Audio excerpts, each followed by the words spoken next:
ল'ৰাজন শুনামতে আপোনাক চেগাপৰ বুলি কৈছে। তেওঁ মানে বহুত দেৰি বজাৰ কৰি থকা দেখিলোঁ, কিন্তু বস্তু ল'ব পৰা নাছিলে তেওঁ। আৰু সেই হিচাপমতে মানে মই সন্দেহ কৰি পিনে তেওঁক অলপ পিছফালৰ পৰা অলপ আঁতৰৰ পৰা ধৰিব নোৱাৰাকৈ মই তেওঁক লক্ষ্য কৰি থাকোঁতে দেখা পাওঁ যে তেওঁ এটা নেছকেফে গ'ল্ড কফি 750 MRP এটা কফি তেওঁ পেটত ভৰাই লয়।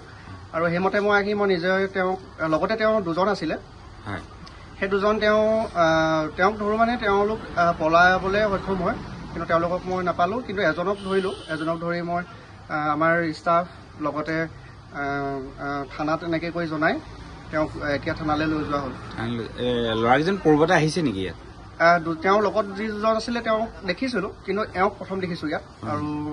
আৰু যিকেইজন লগত আছিলে তেওঁক মই আগৰ পৰাই সন্দেহ কৰি আছিলোঁ, কিন্তু গম পালোঁ যে এওঁৰ লগতে এওঁ আছে। সেইটো কাৰণে মই তেওঁক ধৰিবলৈ মানে লক্ষ্য কৰোঁতে দেখিলোঁ, তেওঁ বস্তুটো লৈ লগালগ মই তেওঁক পুলিচক জনাই দিছোঁ। নাজিৰা থানালৈ লৈ গ'ল।